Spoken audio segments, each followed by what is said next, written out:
Hello friends, அனைவருக்கும் வணக்கம் and welcome back to my channel. இன்றைக்கி நம்ம சேனலில் என்ன வீடியோ ஷேர் பண்ணியிருக்கேன்னு பார்த்தீங்கன்னா, வருடத்தில் 12 பௌர்ணமி வரும். அதில் ரொம்ப ரொம்ப விசேஷமான பௌர்ணமியில் கொண்டாடப்படுறது சித்திரை பௌர்ணமியும் ஐப்பசி பௌர்ணமியும் தான். இப்போ நவம்பர் 5ஆம் தேதி புதன்கிழமை ஐப்பசி பௌர்ணமி வர இருக்குங்க. நம்ம சிவபெருமானுக்கு அன்னா அபிஷேகம் நடைபெறக்கூடிய நாளை தான் ஐப்பசி பௌர்ணமியாக நாம் கொண்டாடப்பட்டுட்டு வரோம். அந்த நாளில் நாம் எப்படி வழிபாடு செய்யலாம், ஐப்பசி பௌர்ணமியால் என்ன பலன் அப்படின்றத பார்க்கலாம். வாங்க இப்போ வீடியோக்குள்ளே போகலாம். ஐப்பசி பௌர்ணமி அன்னைக்கு நாம் அன்ன அபிஷேக சிவபெருமானை வழிபாடு செஞ்சோம்னா கோடி லிங்கம் தரிசனம் செய்யக்கூடிய பலன் நமக்கு கிடைக்கும் அப்படின்னு சொல்லுவாங்க.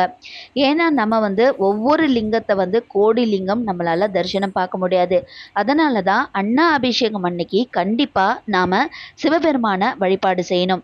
ஏன்னா நம்ம அன்ன அபிஷேகம் பண்ணியிருக்காங்க இல்லையா, அந்த அன்னத்தில் இருக்கிற ஒவ்வொரு அரிசி பருக்கையும் நம்ம சிவபெருமான் அதில் இருக்கிறதா சொல்லப்படுது.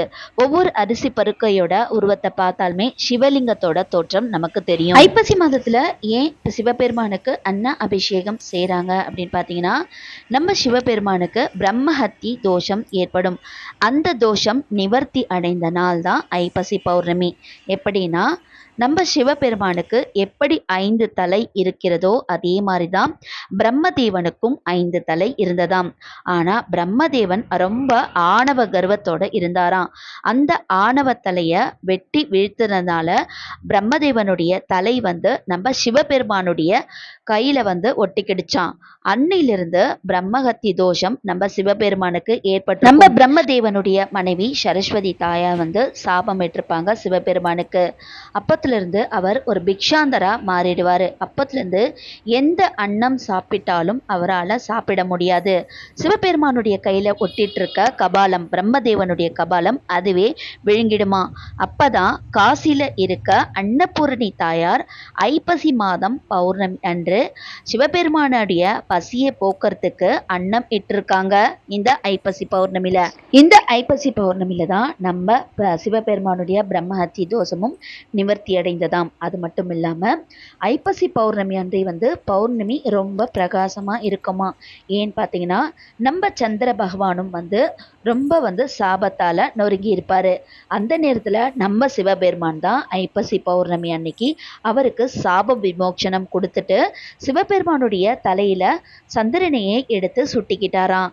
அதுலேருந்து தான் ஐப்பசி பௌர்ணமி அன்னைக்கு பௌர்ணமி ரொம்ப பிரகாசமா இருக்கும். அன்னையிலேருந்து தான் நம்ம சிவபெருமானுடைய தலையில சந்திரன் சுடப்பட்டது. இவ்வளவு விசேஷமான பௌர்ணமி அன்னைக்கு நாம வீடுகளில் எப்படி வழிபாடு செய்யலாம்னு பார்த்தீங்கன்னா, உங்க வீடுகளில் சிவலிங்கம் ஒரு சின்னதா இருந்தாலும் பரவாயில்ல, அதற்கு பச்சரிசி சாதத்தை நல்லா குழைய வடிச்சிட்டு ஆற வச்சுட்டு அவருக்கு மேலே அன்ன அபிஷேகம் செஞ்சு வழிபாடு செய்யுங்க.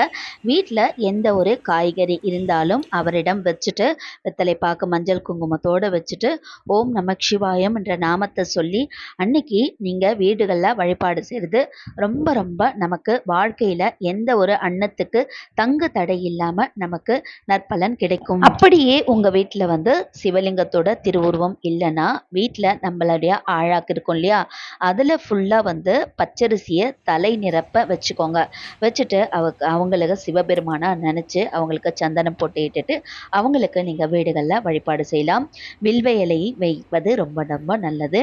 அன்னைக்கு முடிந்தவரை நீங்கள் வீடுகளில் வழிபாடு செய்யலனாலும் பரவாயில்ல, யாராவது ஒரு 2 பேருக்கோ இல்லை 3 பேருக்காச்சு ஏதாவது ஒரு அன்னப்பிரசாதம் வாங்கி கொடுத்து நீங்கள் நற்பலன் அடையலாம். கோவில்களுக்கு சென்று சிவபெருமானுடைய அன்ன அலங்காரத்தை பார்த்து கோடி லிங்கம் தரிசனம் செய்யக்கூடிய புண்ணியத்தை அடைஞ்சிக்கலாம். சோறு கண்ட இடம் சொர்க்கம் என்ற பழமொழியே இருக்கு. இந்த பழமொழி இந்த அன்னாபிஷேகத்திலிருந்து வந்தது தான். நம்ம அன்னைக்கு அன்னாபிஷேகம் அன்னைக்கு நம்ம சிவபெருமான வழிபாடு செஞ்சோம்னா அந்த பலன் நமக்கு சொர்க்கத்தில் இடம் கிடைக்கும் அப்படின்றது ஐதீகம். அதனால தான் சோறு கண்ட இடம் சொர்க்கம் அப்படின்ற பழமொழி வந்திருக்கு. ஓகே ஃப்ரெண்ட்ஸ், இந்த வீடியோ உங்களுக்கு பயனுள்ளதாக இருந்திருக்கும்னு நினைக்கிறேன். இந்த வீடியோ உங்களுக்கு பிடிச்சிருந்தா மறக்காம சேனலை சப்ஸ்கிரைப் பண்ணிக்கோங்க. இதோட நெக்ஸ்ட் சூப்பரான ஒரு vlogல மீட் பண்ணலாம். நல்லதே நினைப்போம், நல்லதே நடக்கும். ஓம் நமக் சிவாயம். Thank you friends, take care, bye பாய்.